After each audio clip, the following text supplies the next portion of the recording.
દિલ્હીના જંતર મંતર ખાતે આમ તો છેલ્લા 23 દિવસથી આંદોલન ચાલી રહ્યું છે।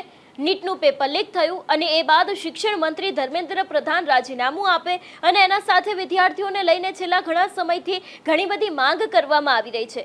એવામાં આજે આપણે જોયું કે દિલ્હીમાં ક્યાંક પરિસ્થિતિ વધારે ગંભીર બની। આંદોલનકારીઓ હતા એ લોકો દ્વારા જે આખી સંસદ માર્ચનું આયોજન કરવામાં આવ્યું હતું એને જ પગલે તે લોકો સંસદ જવા માટે રવાના થયા હતા। પોલીસ દ્વારા ક્યાંક ઘણા બધા લોકો એવા પણ છે કે જે લોકોને વચ્ચે અટકાવવામાં આવ્યા, ટીયર ગેસની ફરજ પડી હતી, ટીયર ગેસ છોડવામાં આવ્યા હતા, પણ અંતે કોકરોચ જનતા પાર્ટીના લોકો છે એમની સીધી જ વાત સરકારની સાથે થઈ છે। શું છે આખો આ મામલો, એ બેઠકની વચ્ચે શું વાતચીત થઈ છે તેની વાત કરીશું આજના આ વિડીયોમાં। નમસ્કાર, હું હંસિની અને તમે જોઈ રહ્યા છો નિર્ભય ન્યૂઝ। દિલ્હીમાં એક તરફ આજે આંદોલન છે તે વધારે ને વધારે ઉગ્ર બન્યું। સોનમ વાંગચુક દ્વારા તો સરકારની સામે શરતો મૂકવામાં આવી જ છે, પણ એ બાદ આપણે જોયું કે કોકરોચ જનતા પાર્ટી પણ પોતાની ઘણી બધી માંગની સાથે મેદાને આવ્યું છે। આજે તે લોકો દ્વારા જે રીતે આખી સંસદ માર્ચનું આયોજન કરવામાં આવ્યું હતું એ માર્ચ દ્વારા પણ ઘણી બધી માંગ છે તે સરકાર સુધી પહોંચાડવાનો પ્રયાસ કરવામાં આવ્યો હતો। એ જ દરમિયાન આંદોલન છે તે વધારે ઉગ્ર બન્યું। હજારોની સંખ્યામાં વિદ્યાર્થીઓ છે, એ લોકો ત્યાં પહોંચ્યા હતા અને ક્યાંક સીધા જ સવાલો સરકારની સામે ઊભા કરવામાં આવ્યા હતા।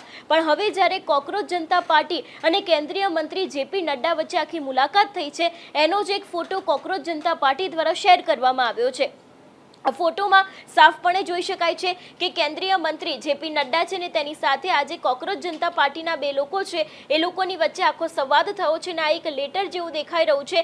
એની અંદર પણ ક્યાંક આ જ સમગ્ર મામલે માહિતી છે તે પણ આપવામાં આવી છે। એટલે ક્યાંક એ લોકો દ્વારા એવી ઘણી બધી માંગો છે જે સરકારની સામે રજૂ કરવામાં આવી છે। કેન્દ્રીય મંત્રી જેપી નડ્ડા છે એમની સામે પોતાની માંગ મૂકવામાં આવી છે અને એની જ સામે સરકાર તરફથી એવો જવાબ મળ્યો છે કે આ મામલાને લઈને જરૂરમાં જરૂર જે પણ કાર્યવાહી કરવાની હશે કાર્યવાહી પણ થશે અને આ જ મામલે હવે આગામી દિવસોમાં એક ઉચ્ચ સ્તરીય બેઠકનું પણ આયોજન સરકાર દ્વારા કરવામાં આવશે એવી વાત છે તે કરવામાં આવી છે।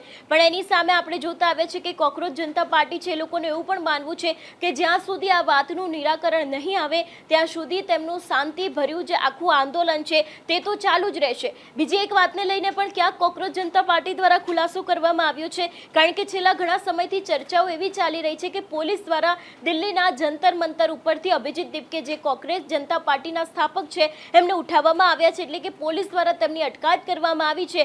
પણ આ જ મામલે હવે કોકરોચ જનતા પાર્ટીના જે બીજા પ્રવક્તા છે એમના દ્વારા આ સમગ્ર વિષયને લઈને ખુલાસો કરવામાં આવ્યો છે અને તેમને પણ પોતાના સોશિયલ મીડિયામાં એવી માહિતી આપી છે કે અભિજીત દીપકેની ધરપકડ અથવા તો અટકાયત પોલીસ દ્વારા કરવામાં આવી નથી। આ જે વાત છે તે બિલકુલ ખોટી છે।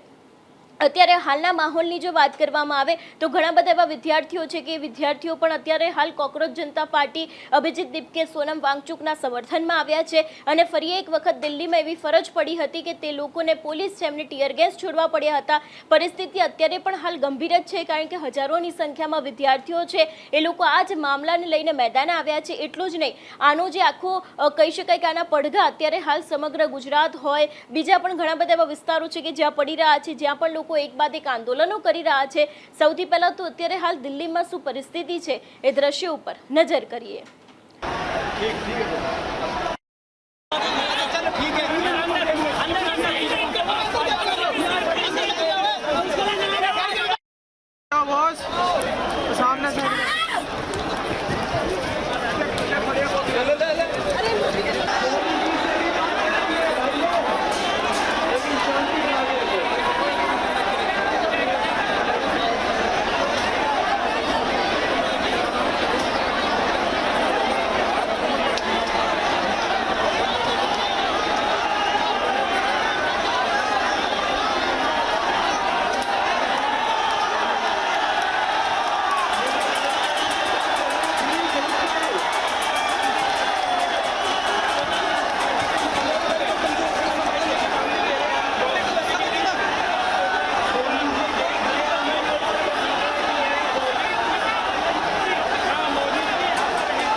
જે રીતે કોકરોચ જનતા પાર્ટી અને સરકારની વચ્ચે વાતચીત થઈ છે વિષયને લઈને તમારું શું માનવું છે અમને કમેન્ટ કરીને ચોક્કસથી જણાવજો. તેની સાથે અમારી ચેનલ નિર્ભય ન્યૂઝને લાઇક, શેર અને સબસ્ક્રાઇબ કરવાનું ભૂલશો નહીં. નમસ્કાર.